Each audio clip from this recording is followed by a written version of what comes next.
Hello बच्चों, कैसे हो? ठीक हो? देखो बेटा, हम लोग क्या पढ़ रहे थे? डाइलेक्ट्रिक्स। कल मैंने डाइलेक्ट्रिक्स का बेसिक कंसेप्ट समझाया था, उससे रिलेटेड कुछ रिलेशंस डिस्कस कर रहे थे वहाँ पे। ठीक है, आज मैं उसी को ही आगे प्रोसीड कर रही हूँ। ठीक है, उसके न्यूमेरिकल्स डिस्कस करते हैं और आज लेसन से पहले डिस्कस करते हैं डाइलेक्ट्रिक स्ट्रेंथ, उसके बाद कुछ important points and relation between D E and P and then numericals. ठीक है, तो सबसे पहले हम बात करते हैं इसके अंदर डाइलेक्ट्रिक स्ट्रेंथ क्या होती है। ठीक है, डाइलेक्ट्रिक स्ट्रेंथ क्या होती है? जैसे हमने क्या कहा कि हमने किसी भी नॉन पोलर को अपने किसके अंदर रखा? इलेक्ट्रिक फील्ड के अंदर रखा, एक्सटर्नल इलेक्ट्रिक फील्ड के अंदर। तो क्या हो गया? ये पेरेंट एटम इससे डिटैच हो गए, इलेक्ट्रॉन जो होते हैं वो इससे क्या हो गए? डिटैच हो गए। तो मतलब क्या हो गया? वहां पे ऐसी सिचुएशन बन गई थी। तो वो मैक्सिमम इलेक्ट्रिक फील्ड जिसपे इलेक्ट्रॉन क्या हो जाते हैं? डिटैच हो जाते हैं किससे? एटम से, पेरेंट एटम से। तो उस सिचुएशन में क्या, उसे क्या बोलते हैं? Dielectric strength. या मैं ये कहूं वो मैक्सिमम इलेक्ट्रिक फील्ड जिसपे इलेक्ट्रॉन कैसे बिहेव करे एज ए कंडक्टर। मतलब इलेक्ट्रॉन जो है एटम के आउटर, या एटम तो होता है, इसके आउटर मोस्ट इलेक्ट्रॉन जो है वो एटम को से दूर हो जाए, एटम से निकल जाए। तो उस टाइम में इलेक्ट्रॉन कैसे मूव करेगा? फ्रीली मूव करेगा। ठीक है, तो वो मैक्सिमम इलेक्ट्रिक फील्ड जिसपे इलेक्ट्रॉन्स क्या हो जाए? एटम से निकल जाए, एटम से डिटैच हो जाए, तो उसे क्या बोलते हैं? Electric breakdown. और इलेक्ट्रिक ब्रेकडाउन होने से जस्ट पहले जो मैक्सिमम इलेक्ट्रिक फील्ड चाहिए उसे क्या बोलते हैं? Dielectric strength.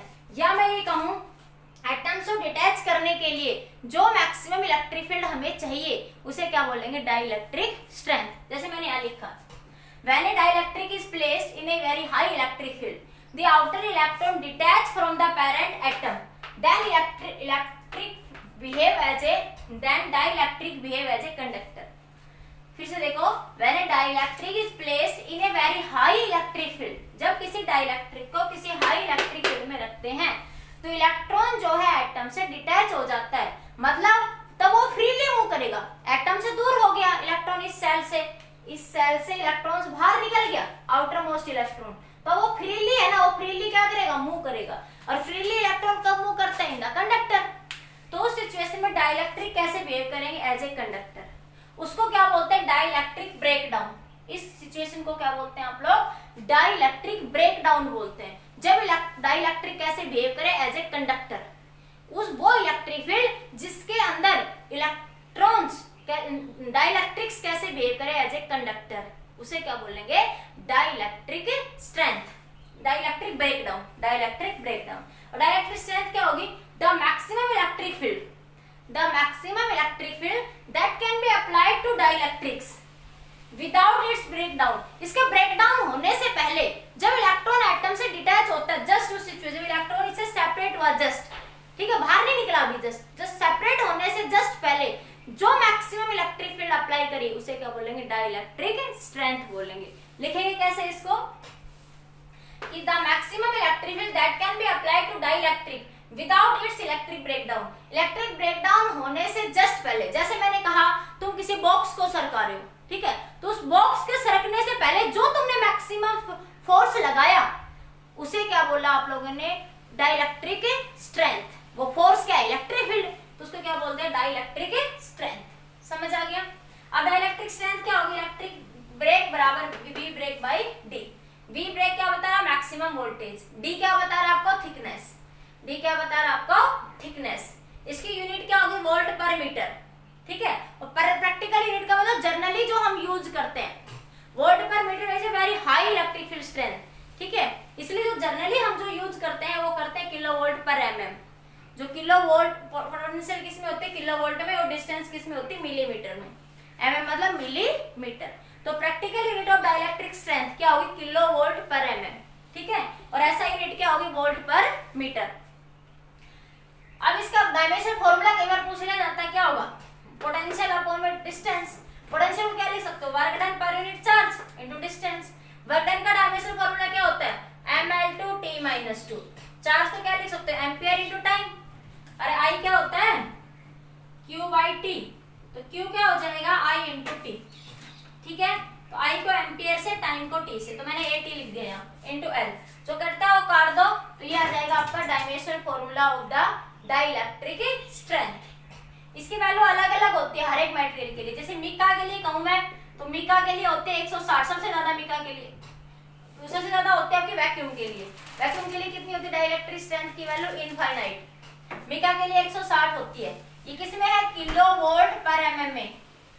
ये सारी किसमें है? किलोवोल्ट पर एमएम में मेजर करी हुई है वैल्यू, ठीक है। टेफ्लॉन के लिए 60 किलोवोल्ट पर एमएम। तो सारी याद करने की जरूरत है, बस एक दो याद रख लो। जैसे एयर के लिए 3 किलोवोल्ट पर एमएम चाहिए आपको, वैक्यूम के लिए कितनी चाहिए? इनफाइनाइट चाहिए, ठीक है, नॉट डिफाइंड। तो इस तरह ये कंसेप्ट था आपका छोटा सा कंसेप्ट डाइलेक्ट्रिक स्ट्रेंथ। तो वो maximum value of electric field जिस पे इलेक्ट्रॉन पैरेंट एटम से जस्ट सेपरेट होने से पहले जो वैल्यू आपने फील्ड की अप्लाई करी उसे क्या बोलते हैं आप? Dielectric strength. और जब वो सेपरेट हो गया तब जो इलेक्ट्रिक फील्ड लग गई उस जब इलेक्ट्रॉन कैसे बिहेव करेगा, डाइलेक्ट्रिक कैसे बिहेव करेगा एज ए कंडक्टर, तो उसे क्या बोलेंगे आप लोग? Dielectric breakdown. क्या बोल देंगे उसको? Dielectric breakdown. एक बार लिखो इसको थोड़ा जल्दी से, पॉज करके सारे बच्चे लिख लीजिए बेटा, जल्दी से सारे बच्चे पॉज करके। समझ आ गया सबको? ठीक है बेटा, लिख लोगे? हटा दूं? ठीक है, देखो तो नेक्स्ट है आपका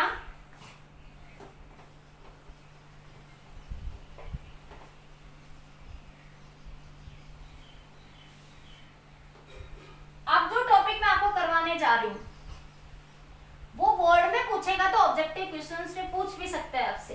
बाकी आईआईटी और नीट में क्वेश्चंस वहां से पूछे जाते हैं आपको। Relation between D E and P vector, relation between D E and P vector, ठीक है। ये काफी इंपॉर्टेंट रिलेशन है, जब हम 5th यूनिट पढ़ेंगे तब भी इसका बड़ा यूज आएगा हमारे पास, ठीक है बेटा। तो सबसे पहले बात करते हैं relation between D E and P vectors की। देखो हमने क्या कहा, जब हम किसी डाइलेक्ट्रिक को इलेक्ट्रिक फील्ड में रखेंगे, एक्सटर्नल इलेक्ट्रिक फील्ड जो आपने ई नोट अप्लाई करी, ठीक है, तो यहाँ पे कैसा चार्ज है? पॉजिटिव। यहाँ पे कैसा चार्ज है आपका? नेगेटिव।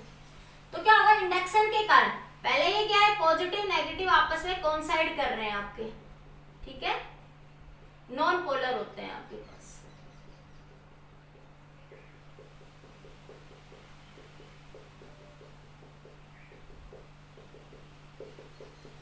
ठीक है, जब जैसे आप एक्सटर्नल फील्ड अप्लाई करो, पहले ये सिचुएशन है, अब जैसे ही आप एक्सटर्नल फील्ड अप्लाई करोगे तो क्या होता है?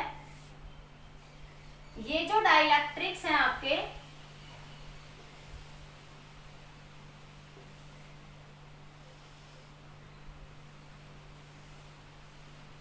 दे बिहेव एज ए पोलर, ये नॉन पोलर होता है। और इस सिचुएशन में वो कैसे बिहेव करेगा? As a polar molecules. ये पॉजिटिव और ये आपका नेगेटिव। ये पहले सिचुएशन है, ये मत लगाओ कंफ्यूज हो जाओ। ये नॉन पोलर डाइलेक्ट्रिक आपके, नॉन पोलर डाइलेक्ट्रिक, ठीक है। जब आपने इसका एक्सटर्नल फील्ड में रखा, ठीक है, तो ये क्या करेगी? इलेक्ट्रिक फील्ड, इलेक्ट्रॉन काम करेंगे opposite to the direction of electric field, या ये पॉजिटिव चार्ज इस नेगेटिव को अपनी तरफ खींच लेगा, ये पॉजिटिव चार्ज नेगेटिव को अपनी तरफ खींच लेगा, और ये नेगेटिव इस पॉजिटिव चार्ज को अपनी तरफ ऐसे खींच लेगा। तो देखो external electric field E not ऐसे बनी, और इंटरनल इंड्यूस्ड इलेक्ट्रिक फील्ड ये इंडक्शन के कारण आया, इसलिए इस चार्ज का नाम भी क्या बताया था कल मैंने? Induced charge, induced charge. और इसके कारण जो डाइपोल बनेगा उसे क्या बोलते हैं? Induced dipole moment. क्या बोलते हैं इसको? बोल देते हैं सिग्मा पी, सिग्मा पी। इसको बोल देते हैं सिग्मा फ्री, सिग्मा फ्री, ठीक है, फ्री चार्जेस। मैंने कहा था फ्री चार्जेस, और इनको क्या नाम बोला था मैंने? दूसरा नाम बाउंड चार्ज, बाउंड चार्ज। एक और नाम बोलते हैं इसका fictitious charge, fictitious charge. Bound charge का दूसरा नाम क्या है? Fictitious charge. ये कैसे चार्जेस हैं आपके? फ्री चार्जेस, ठीक है। तो यहाँ पे क्या मिला था? जो नेट इलेक्ट्रिक फील्ड मिलती है आपको वो क्या मिलती है? ई नॉट माइनस ई इंड्यूस्ड या ई पोलराइजेशन, ईपी लिख देती हूँ क्योंकि ये पोलराइजेशन के कारण प्रोड्यूस हुई ना, क्योंकि पॉजिटिव नेगेटिव से क्या हो गया? सेपरेट हो गया। यहाँ पे पॉजिटिव नेगेटिव आपस में क्या कर रहे हैं? कोइंसाइड। यहाँ पे पॉजिटिव नेगेटिव क्या हो गया? आपके सेपरेट हो गए, ठीक है। तो यहाँ से इतना लिख लिया, ये मैं कल भी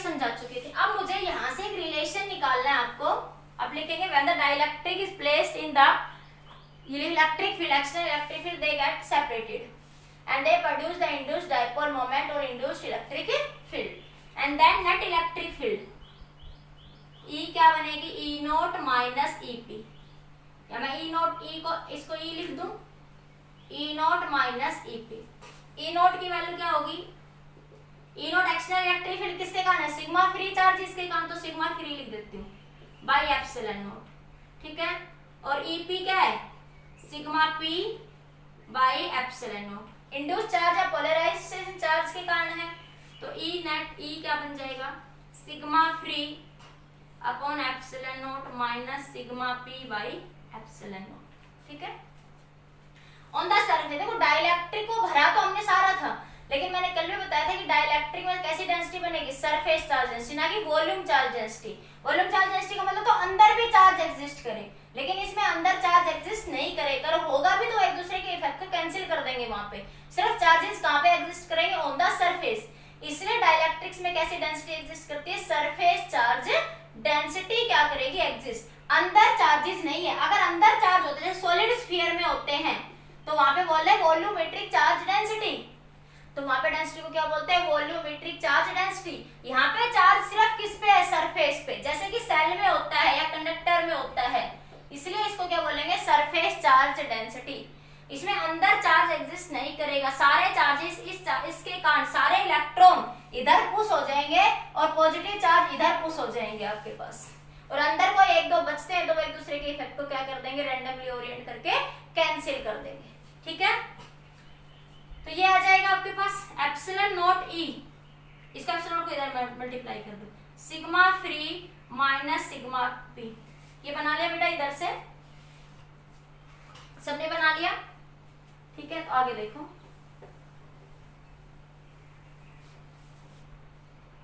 तो ये बना सिग्मा फ्री को इधर रख लो, इसको इधर ले आओ, तो मैंने लिख दिया epsilon naught E plus sigma P बराबर सिग्मा फ्री. तो sigma free is equal to epsilon naught E plus sigma P.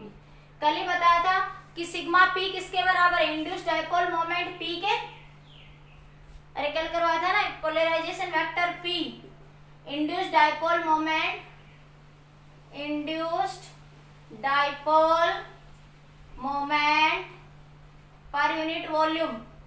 Induced dipole moment क्या था आपके पास, Q इंटू एल. Q को क्या लिख सकते हो, sigma into A into L, क्या बन गया, सिग्मा इंटू V.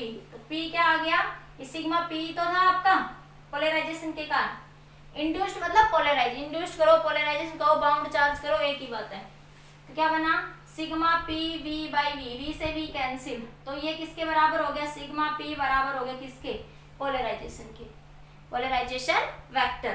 तो ये क्या आ गया, पोलराइजेशन वेक्टर. ये कल भी बता दिया था मैंने आपको, इस सिग्मा P किसके बराबर आ जाएगा आपका, P के, ठीक है. रख दो, हटा दो इसको. फिर आपने ससेप्टिबिलिटी की बात करी थी, पोलराइजेशन ससेप्टिबिलिटी क्या थी, एप्सिलॉन नॉट जाई E इंटू E, ठीक है. P किसके बराबर था, इसके, तो इसको क्या लिखोगे, सिग्मा फ्री को क्या लिख दोगे बेटा, D, displacement vector. Displacement vector क्यों कहा इसको डिस्प्लेसमेंट वेक्टर, क्योंकि देखो जब आपने एक्सटर्नल इलेक्ट्रिक फील्ड अप्लाई करी तो चार्जेस डिस्प्लेस हो गए, चार्जेस क्या हो गए आपके, डिस्प्लेस हो गए external under the external field.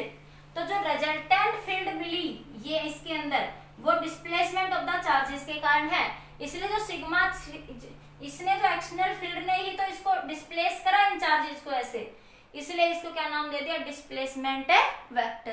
तो सिग्मा फ्री को किससे लिख दिया आपने, D से. तो आप लिखो इसको नंबर 1 मान लो, इसको number 2, number 3. Now from 1, 2 and 3 simple सा सिग्मा फ्री को D लिख दिया. D क्यों कहा, D is the displacement vector. तो डिस्प्लेसमेंट वेक्टर क्या होता है, डिस्प्लेसमेंट जैसे आप कहते हो इस पॉइंट से इस पॉइंट तक की पोजीशन. तो जब आप एक्सटर्नल फील्ड अप्लाई करी तो चार्जेस डिस्प्लेस हो गए अपनी पोजीशन से, इसलिए इसको सिंपली क्या कहते हैं, डिस्प्लेसमेंट वेक्टर, ठीक है.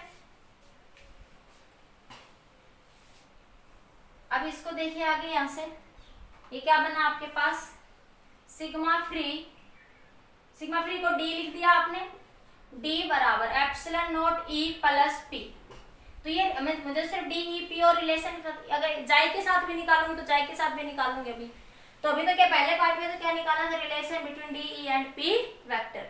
This is the relation between D displacement vector, D क्या है यहाँ पे displacement vector, E electric field, P polarisation vector, polarisation vector. समझ आया? तो ये रिलेशन कुछ नहीं, सिंपली मैंने E nought minus E P को उठाया, जो जो फील्ड थी वो रख दी मैंने। यहाँ पे सिर्फ क्या करा, सिग्मा फ्री को किससे लिख दिया, डी से, और सिग्मा पी को कल भी बताया था किससे लिख दोगे आप लोग, पी से। ये इसके बराबर होता है। तो ये रिलेशन आ गया between displacement vector, electric field and polarisation vector के बीच में क्या आ गया, ये आपका रिलेशन आ गया। Getting my point students? लिखिए फटाफट। तो जो ये ई नेट जो होती है ना, बेसिकली एक बार ये लिख लो जल्दी से, फिर बताती हूँ। लिख लिया बेटा सबने? लिख लो जल्दी, लिखो।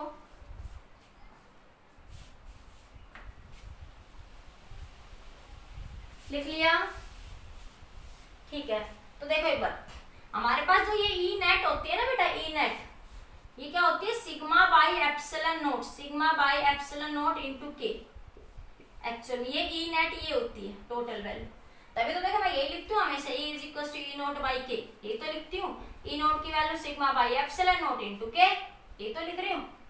तो अगर तुमसे डायरेक्ट पूछे इस ई नेट की वैल्यू तो कितनी होती है, sigma by epsilon naught into के। ठीक है, हटा दो एक बार इसको। तो देखिए उसके बाद बात करते हैं, मैंने क्या रिलेशन लिखा था, relation between dielectric strength and susceptibility, वो यहाँ से भी निकाल सकते हैं। एक रिलेशन करवाया था कल मैंने, 1 प्लस जाई। तो देखो इस रिलेशन से भी आप निकाल सकते हो इसको। कैसे, देखो डी की वैल्यू फॉर मीडियम के लिए बात करूं, डी की वैल्यू फॉर, क्योंकि ई क्या है, डी क्या है आपके पास, डी को क्या लिख सकते हो आप, एप्सिलॉन ई। डी को क्या लिख सकते हो आप, एप्सिलॉन ई। कैसे, देखो आपके पास इलेक्ट्रिक फील्ड ई क्या होती है, ई नोट बाई के sigma by epsilon naught into K. ये लिख सकते हो या नहीं लिख सकते हो? सिग्मा क्या है यहाँ पे, सिग्मा फ्री, ई नोट क्या बताता है, फ्री को बताता है। तो सिग्मा फ्री को किससे लिख दोगे, डी से। सिग्मा फ्री को किससे लिख दोगे, डी से। ठीक है, तो क्या बन जाएगा, E is equal to D upon में एप्सिलॉन नोट के। तो डी की वैल्यू क्या बन गई, के एप्सिलॉन नोट के इंटू ई। एप्सिलॉन नोट, तो के को क्या लिख सकते हो, एप्सिलॉन बाई एप्सिलॉन नोट, ये तो लिखते हो। तो इसको क्या लिख सकते हो आप लोग, एप्सिलॉन नोट के को क्या लिख सकते हो, एप्सिलॉन इंटू ई। तो डी की वैल्यू क्या होगी, epsilon into E for medium, for medium. ठीक है, अगर एयर के लिए लिखनी पड़े, कहीं पे फ्री स्पेस है, तो डी की वैल्यू क्या लिख दोगे, एप्सिलॉन नोट ई। ठीक है, ये मीडियम के लिए आ गया एप्सिलॉन इंटू ई। तो यहाँ पे, यहाँ तो हमारे पास मीडियम के लिए ही बात करें, क्योंकि डाइलेक्ट्रिक के फील्ड के बीच में है ना नेट इलेक्ट्रिक फील्ड। तो डाइलेक्ट्रिक किसको बताता है, मीडियम को। मिका हो सकते हैं, ग्लास हो सकता है, वाटर हो सकता है, कुछ भी हो सकता है, टेफ्लॉन हो सकता है आपका, एयर, कुछ कोई भी मीडियम एग्जिस्ट कर सकता है। तो अगर एयर के लिए लिखोगे तो डी की वैल्यू क्या बन जाएगी, एप्सिलॉन नोट ई, और मीडियम के लिए लिखोगे डी की वैल्यू एप्सिलॉन इंटू में ई बन जाएगी बेटा। ओके बेटा, अब देखो, अब यहाँ से इस रिलेशन से प्रूव करते हैं, इतना लिख लिया सबने। अब देखो मैं यहाँ से लिखती हूँ इसको। तो ये बन गया बेटा आपका, यहां से डी एक रिलेशन था, एप्सिलॉन नॉट ई प्लस में पी। तो डी की वैल्यू कितनी आ गई, एप्सिलॉन इंटू ई। या मीडियम के लिए ना नेट इलेक्ट्रिक फील्ड, अरे नेट यही तो है, तो डाइलेक्ट्रिक के बीच में है नेट, ई नेट यही तो है, इसी की तो वैल्यू है ई नॉट बाई के। ठीक है, तो क्या बन जाएगा, epsilon E is equal to epsilon naught E plus में क्या बनेगा, पी। पी की वैल्यू क्या बताई थी, ससेप्टिबिलिटी की वैल्यू, पोलराइजेशन वेक्टर, जाई ई एप्सिलॉन नोट इनटू ई। इसको एप्सिलॉन नोट से क्यों मल्टीप्लाई करते हैं, क्योंकि जाई ई क्या डायमेंशन लेस क्वांटिटी है। तो जाई ई को डायमेंशनल बनाने के लिए इसको एप्सिलॉन नोट से मल्टीप्लाई करते हैं, क्योंकि वैसे भी पता है कि पोलराइजेशन मीडियम पे भी क्या करेगा, डिपेंड करेगा। ठीक है, तो क्या बन गया, जाई ई एप्सिलॉन नोट इनटू ई। अब यहां से इसको सोल्व करो, तो ये रिलेशन निकालो यहां से, ई से ई क्या हो जाएगा, कैंसिल। क्या बना बेटा आपके पास यहाँ से epsilon is equal to epsilon naught plus में जाई E into epsilon naught. Epsilon naught common ले लो, 1 प्लस में जाई ई, तो epsilon by epsilon naught, 1 plus में जाई E. Epsilon by epsilon naught क्या होता है के, तो के की वैल्यू क्या आई 1 प्लस जाई ई। ये रिलेशन मैंने कल भी करवाया था आपको और आज भी करवा दिया, दोनों तरीके से करवा दिया, ठीक है। बाकी अब डेरिवेशन ना भी याद रखो, कुछ बच्चे कहते हैं मैडम हमें तो बोर्ड का ही पढ़ना है, एक्स्ट्रा नहीं पढ़ना, तो जिनको एक्स्ट्रा नहीं पढ़ना वो सिर्फ इस रिलेशन को याद रखें। D is equal to epsilon naught E plus में भी कर सारा लेना कॉपी में, लेकिन इस रिलेशन याद रखना। जिस बच्चे को IIT नीट की तैयारी करनी है वो सारा लिखे, ठीक है। तो इस रिलेशन को याद रखना बेसिकली। और ये रिलेशन, ये दो रिलेशन, ये रिलेशन ड्राइव करना आता है, ये इंपॉर्टेंट है। ये मैंने दो तरीके से करवाया, कल भी करवाया था, उस तरीके को फॉलो कर लेना, चाहे आप इस तरीके को फॉलो कर लेना, जो तुम्हें इजी लगे उस एक मेथड से आप लोग कर लेना, ठीक है। ये मैंने रिलेशन कल भी ड्राइव करवाया था, relation between dielectric constant and susceptibility, ठीक है। और ये रिलेशन मैंने आज भी करवा दिया by the relation of 3 vectors, ठीक है। अब कई बार डायग्राम दे देता नीट और IIT में, वो डायग्राम किस तरीके से दे देता है देख लीजिए एक बार।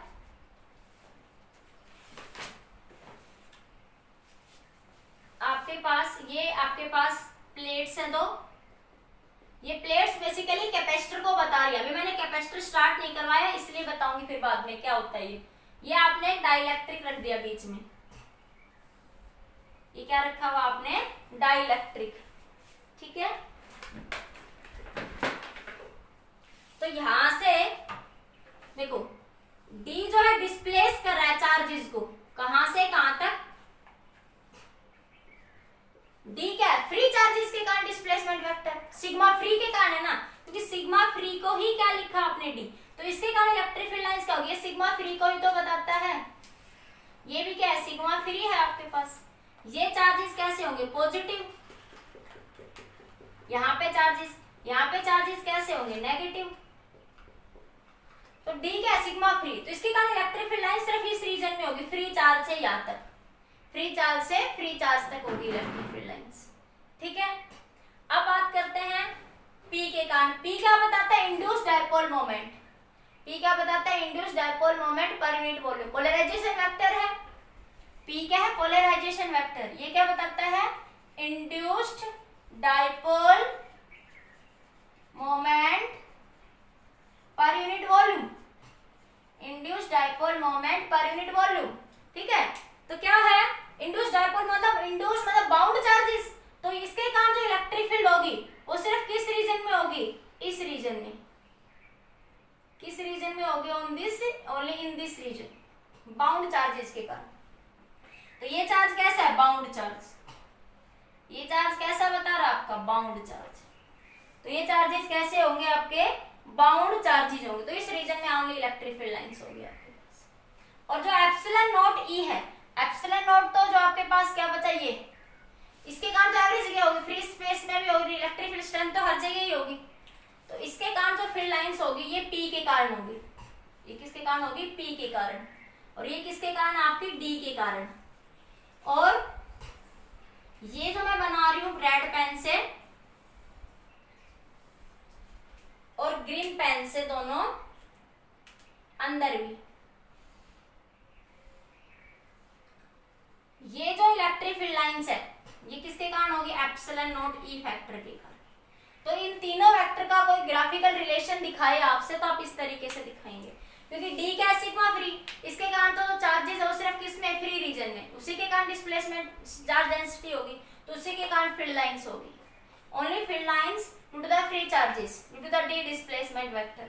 P क्या बताता है, इंड्यूस्ड या डायपोल मोमेंट को बताता है, तो उसके कारण सिर्फ बाउंड चार्जेस के कारण इलेक्ट्रिक फील्ड लाइंस होगी इस रीजन में, सिर्फ इस रीजन में, ठीक है। एप्सिलॉन नॉट फ्री को भी बता रहा है, E क्या बता रहा है, डाइलेक्ट्रिक स्ट्रेंथ को बता रहा है, ठीक है। तो एप्सिलॉन मतलब मीडियम को भी बता रहा है, और मीडियम मतलब एयर और मिका दोनों ही हो सकते हैं वहां पे, तो इसके कारण सिर्फ कहां पे होंगी, हर जगह होंगी, ठीक है। अंदर भी होंगी डाइलेक्ट्रिक के, और फ्री चार्जेस के रीजन में भी एग्जिस्ट करेगी आपके पास। एक बार लिखो इसको फास्ट जल्दी से लिख लीजिए, जल्दी से एक बार पॉज करके बना लीजिए बेटा इसको। ये जो क्वेश्चन है बोर्ड में कोई नहीं पूछा पूछेगा, सिर्फ नीट और आईआईटी में पूछा जा सकता है आपसे, ठीक है, पर ध्यान रखना फिर भी। लिख लीजिए जल्दी से पॉज करके। देखिए बेटा, some important points related with the dielectrics. Next आपका some important points related with the dielectrics. तो सबसे पहला रिलेशन क्या पढ़ा, ई नेट क्या होगा, E nought minus E P I, E nought minus E I, polarisation electric field या induced electric field. एक रिलेशन ये पढ़ा, sigma I is equal to sigma K minus 1 by K, या Q I is equal to Q K minus K. Dielectrics में K की value क्या होती है, always greater than 1। For dielectrics K is always greater than 1। तो sigma greater than होगा किससे, sigma आई, sigma free है एक तरीके से, सिग्मा फ्री, या क्यू फ्री ग्रेटर देन होगा किससे, इंड्यूस्ड चार्ज से या इंड्यूस्ड इलेक्ट्रिक फील्ड से। किस केस में ये, इन केस ऑफ डाइलेक्ट्रिक, ये रिलेशन किसमें, in case of dielectric. For metal की केस में के की वैल्यू क्या हो जाती है, इनफाइनाइट। के की वैल्यू इनफाइनाइट हो जाएगी तो आपके पास क्यू आई को क्या लिख सकते हो आप लोग, क्यू इंटू 1 माइनस 1 बाई के। तो के इनफाइनाइट तो 1 बाई इंफिनिटी क्या हो जाएगा, 0। तो क्यू आई किसके बराबर हो जाएगा, क्यू के, या सिग्मा आई किसके बराबर हो जाएगा, आपका सिग्मा के। Getting my point. उसके बाद सिग्मा पी किसके बराबर होता है, पी के। ये कब है, जब थीटा क्या है, 0। थीटा क्या आपका 0, मतलब हम जर्नल क्या लिखेंगे, sigma P is equal to P into dot N. N cap क्या बताता है, डायरेक्शन को वेक्टर की। यूनिट वेक्टर यही तो होता है ना आपके पास, ठीक है। तो डायरेक्शन के लिए क्या करते हैं, यूनिट वेक्टर से क्या कर देते हैं, मल्टीप्लाई। तो वो कह रहे हैं polarisation makes an angle theta, it polarisation makes an angle theta with the normal of the surface of the dielectric. It polarisation makes an angle theta with the normal of the surface of the dielectric. मतलब polarisation का मतलब ये है, यहाँ से जो ये आपके पास इंड्यूस्ड डाइपोल मोमेंट इधर नेगेटिव था, इधर कैसा था, पॉजिटिव। अब मान इलेक्ट्रिक फील्ड लाइन से ऐसे हो, वो सरफेस के साथ क्या बना रही हो, कोई एंगल बना रही हो। उस सिचुएशन में सिग्मा पी को क्या लिखोगे, सिग्मा पी को क्या लिख दोगे, पी कोस थीटा, ठीक है। अगर थीटा 0 है तो सिग्मा पी किसके बराबर हो जाएगा, आपका पी के बराबर हो जाएगा, ठीक है। Getting my point. उसके बाद के, ये रिलेशन पढ़ा था एक आप लोगों ने, के is equal to 1 plus chi ई। के की वैल्यू ग्रेटर देन होगी फॉर ऑल डाइलेक्ट्रिक्स, लेकिन एम्प्टी स्पेस या वैक्यूम के लिए के की वैल्यू क्या हो जाती है, 1। के की वैल्यू 1 हो जाएगी, या तो के इज इक्वल टू 1 लिखोगे तो 1 प्लस 1 बराबर 1 बराबर 1 प्लस जाई ई, तो जाई ई की वैल्यू क्या हो जाएगी, 0, ठीक है। तो वैक्यूम के लिए जाई ई की वैल्यू क्या बन जाएगी, आपकी 0 बन जाएगी। क्लियर हो गया ये पॉइंट, सबको समझ आ गया। तो ये कुछ इंपॉर्टेंट पॉइंट्स थे जो मैंने आपको डाइलेक्ट्रिक में स्टडी करवाया। एक छोटा सा इंपॉर्टेंट पॉइंट और लिख लीजिए, ये हो गया सबका, ठीक है। लीजिए ना पॉज करके। नेक्स्ट पॉइंट है बेटा आपका,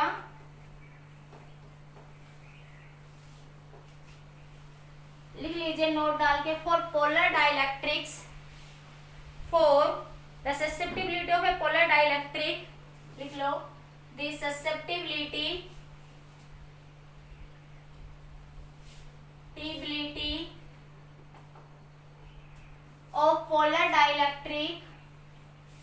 of polar dielectric depends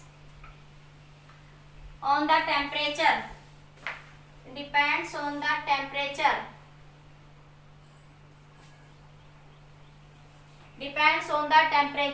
but susceptibility, ये इंपॉर्टेंट पॉइंट लिख लेना इसको, but susceptibility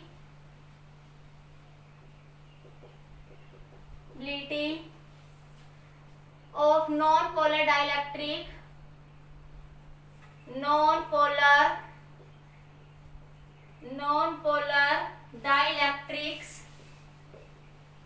dielectrics is independent on the temperature,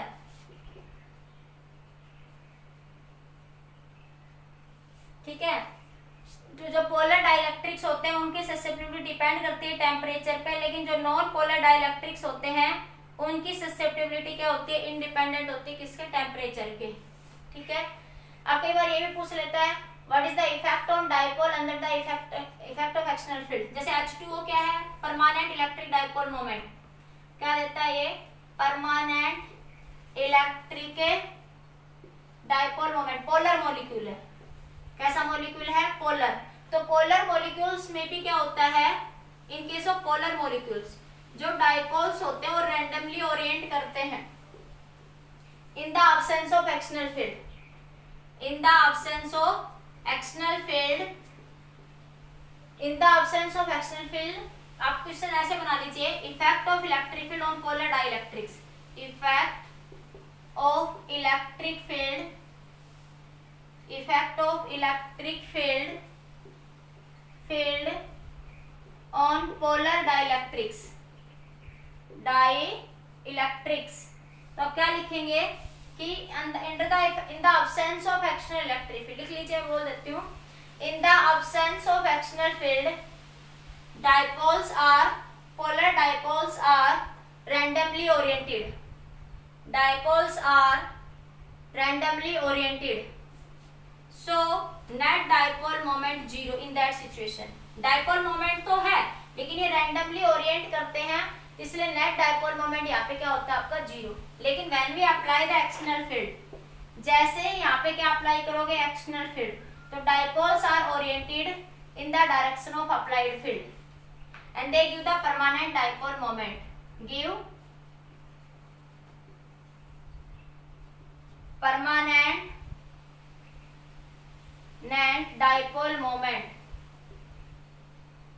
तो लिख लिए, when we apply the external field dipoles are aligned, when we apply the external field dipoles are aligned in the direction of applied field, dipoles are aligned in the direction of applied field and give the permanent dipole moment। जैसे H2O है वो क्या देता है आपको, permanent dipole moment. Polar molecules होता है आपके पास, ठीक है, NaCl है, HCl है, these are the polar molecules. Clear हो गया ये पॉइंट सभी बच्चों को। अब बात करते हैं गोजला इन डाइलेक्ट्रिक्स, ये टॉपिक भी आपका आईआईटी का क्वेश्चन है, नीट और आईआईटी का। गोजला इन डाइलेक्ट्रिक्स, गोजला इन डाइलेक्ट्रिक्स, गोजला इन डाइलेक्ट्रिक्स, गोजलो इन डाइलेक्ट्रिक्स। गोजलो इन डाइलेक्ट्रिक्स क्या होगा बेटा, देखो डाइलेक्ट्रिक्स क्या, गोजलो का फॉर्मूला क्या था, E dot ds is equals to Q by epsilon naught, ठीक है, E dot ds is equals to Q by epsilon. Dielectric मतलब आप किसकी बात करते हैं, मीडियम की बात कर रहे हैं, किसकी बात करोगे, मीडियम की। तो मीडियम के लिए क्या लिखोगे, यहाँ से E डॉट ds क्या बनेगा, Q by K epsilon not in dielectric. ये किस में होता है, इन एयर, इसी की बात करते हैं आप लोग, ठीक है, या वैक्यूम के लिए। तो क्या बन जाएगा, के, इस तो क्या लिख सकते हो, ई डॉट ds क्यू बाई के क्या होता है, एप्सिलॉन बाई एप्सिलॉन नॉट। तो के इंटू एप्सिलॉन नॉट को क्या लिख सकते हो, एप्सिलॉन, तो क्या लिख दूंगी मैं, क्यू बाई एप्सिलॉन, ठीक है। अब मान लिया वो थीटा कितना 0 है, सरफेस के साथ थीटा क्या बना रहा है, वो आपका 0 बना रहा है, या 0 भी नहीं बना रहा, कितना लिख लो, तो क्या बनेगा, epsilon into E dot ds is equals to Q. और डी अभी बताया था क्या होता है डाइलेक्ट्रिक्स में, एप्सिलॉन इनटू ई, डी की वैल्यू अभी बताई है मैंने, क्या होती है, displacement vector epsilon into E. तो क्या बन गया, d dot ds is equals to Q. This is the Gauss law in dielectrics, Gauss law in dielectrics, this is your Gauss law in the dielectrics. तो goes law in dielectrics क्या लिखेंगे, d dot ds, d क्या displacement vector, d क्या यहाँ पे displacement vector, displacement vector, और d की value क्या होती है, एप्सिलॉन e, डाइलेक्ट्रिक, इन डाइलेक्ट्रिक, ठीक है। q क्या है, चार्ज एनक्लोज्ड, और ds क्या है, सरफेस एरिया, ds क्या बता रहा है आपका, surface area. Getting my point students, समझ आया? Very important point. अब देखो मैं कुछ ऑब्जेक्टिव क्वेश्चंस करवाती हूँ जो आपके एग्जाम में आए हुए हैं या एग्जाम में आने की पॉसिबिलिटी है। ठीक है, करिए एक बार जल्दी से नोट डाउन करिए बेटा इसको।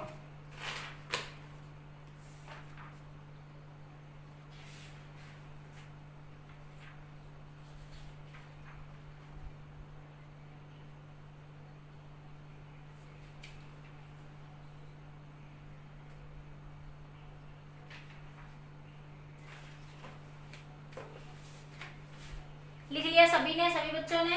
हटा दो ये, सबने पॉज करके लिख लिया? तो देखिए आगे, देखिए क्वेश्चंस लिखती हूँ आप लोग देखिए। तो सबसे पहले क्वेश्चन है, which of the following substance is dielectric? Which of the following substance is dielectric? Which of the following substance is dielectric? पहला है कॉपर, दूसरा है आपके पास मिका, तीसरा है आपके पास जर्मेनियम,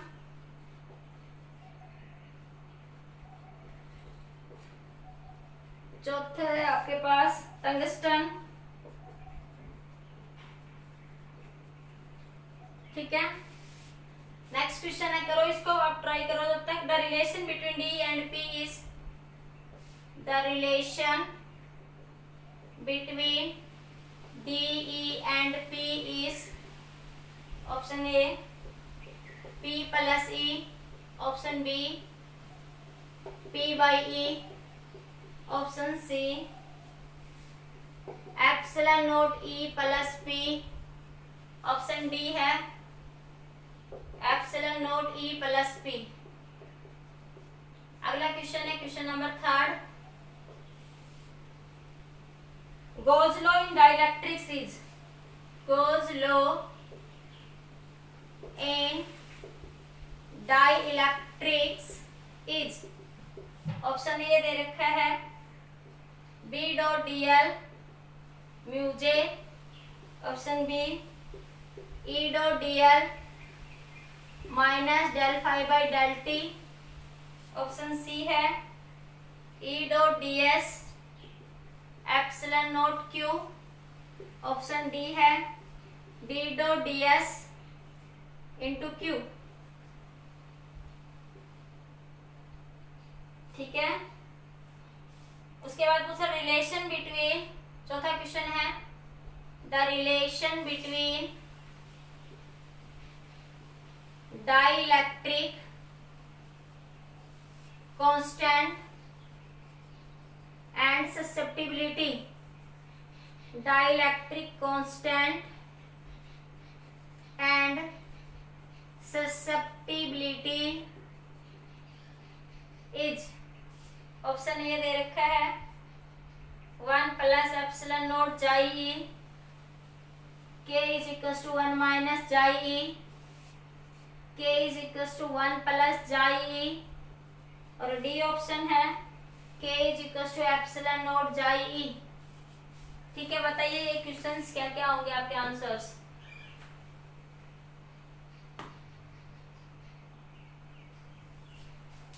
बताइए क्या होगा? पहले क्वेश्चन का देखो, कर लिया try. Which of the following substance is dielectric? कौन सा होगा? देखो कॉपर एक मेटल है, जर्मेनियम भी, टंगस्टन भी, तो क्या बचेगा? मिका। आंसर क्या आएगा? Mica. The relation between D E and P अभी करवाया था, D is equal to epsilon naught E plus में पी। ठीक है, the Gauss law in dielectrics is, अभी बताया था D dot D S is equal to Q, D dot D S is equal to Q. ये exam में आए हुए क्वेश्चन है आपके। आगे the relation between dielectric constant and susceptibility, क्या बताया था? k is equal to 1 plus chi E, k is equal to 1 plus chi E. Pause करके फटाफट कर लो, सारे पॉइंट्स बता चुकी हूँ आपको।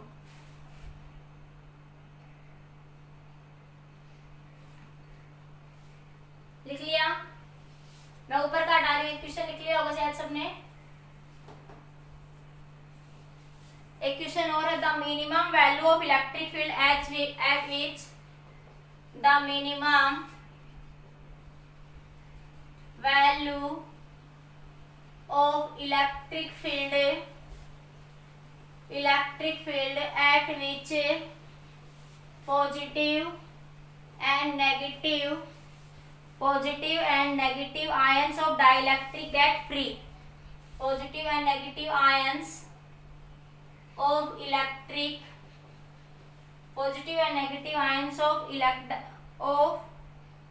a dielectric get free. Of a dielectric get free. Cold. Option A दे रखा है आपको critical electric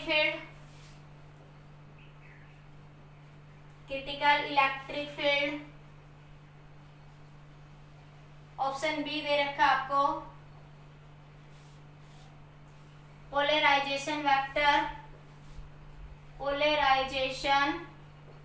vector. Option C दे रखा है डाइलेक्ट्रिक स्ट्रेंथ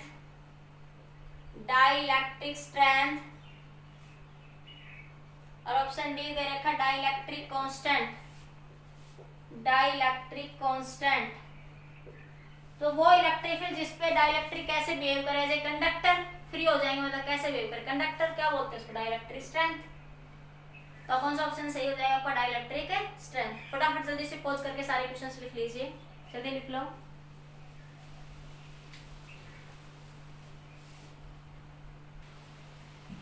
लिख लिया बेटा सबने पॉज करके, ठीक है। समझ आ गया ये टॉपिक, डाइलेक्ट्रिक का चैप्टर यहाँ खत्म हो जाता है, ठीक है। आज के लिए इतना ही, नेक्स्ट वीडियो में फिर बात करें। ओके बेटा।